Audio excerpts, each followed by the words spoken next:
The end of the Mugabe era. President Robert Mugabe, the man who ruled over Zimbabwe for about 4 decades, finally resigned just after Parliament began an impeachment process. He was accused of allowing his wife to usurp constitutional power. His own ruling ZANU-PF party now has nominated his former VP as the country's interim leader. Dominating Zimbabwe for 37 years, Mugabe has left behind a complex legacy. He is among the last of a generation of African leaders who led their countries to independence.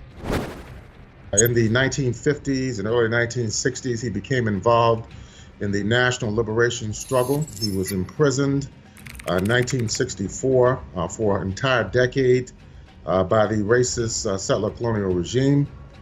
When he was released in 1974, he joined with his Zimbabwe African National Union party comrades in both Tanzania and Mozambique.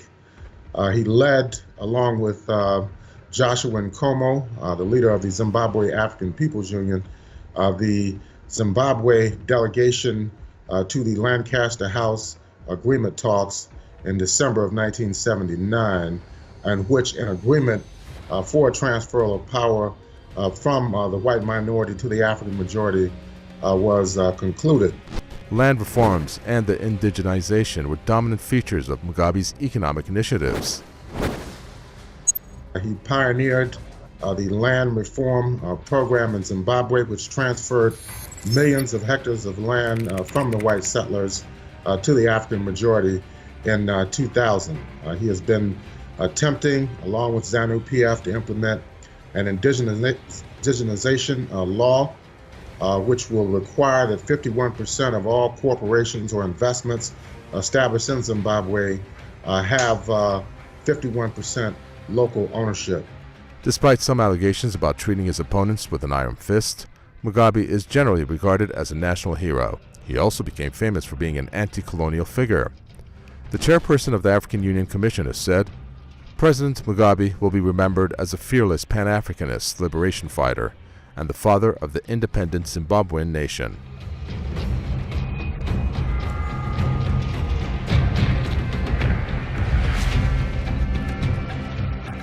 Mugabe's decision to finally resign marks a new era in Zimbabwe.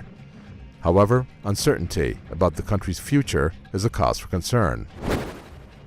What people are going to be observing is whether or not the land reform program instituted by President Mugabe will remain intact, or whether it will be moderated or perhaps even eliminated.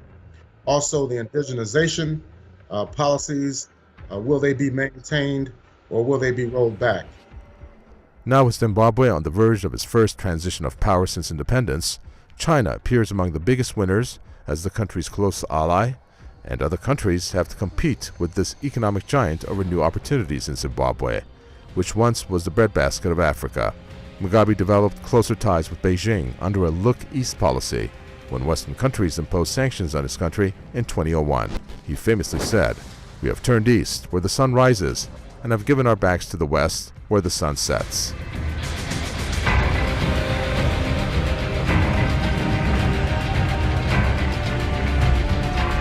Mugabe's resignation has resonated across the region and the international community. Global reaction to the military takeover of power in Zimbabwe, however, fell short of outright condemnation of what was widely seen as a coup. On the contrary, some countries find it hard to hide their jubilation over the event. In Britain, Zimbabwe's former colonial power, Prime Minister Theresa May said the news of Mugabe's resignation was an opportunity to forge a new path free of the oppression that characterized his rule. Will the new leader stretch an olive branch to the west? The answer to this question might determine, to a great extent, the future of Zimbabwe after Mugabe. The role of the United States Africa Command, AFRICOM, which has deployed troops all over the African continent over the last several years, Zimbabwe has kept AFRICOM out of the country. What is going to be the relationship between the Republic of Zimbabwe under the post-Mugabe leadership to the AFRICOM, as well as other military entities that emanate from the West? Over the past few years, the curtain has fallen for a number of heads of states in Africa with almost disastrous consequences for the people. The world's oldest head of state has already begun to fade into history. What will the future hold for his people? We have to wait and see.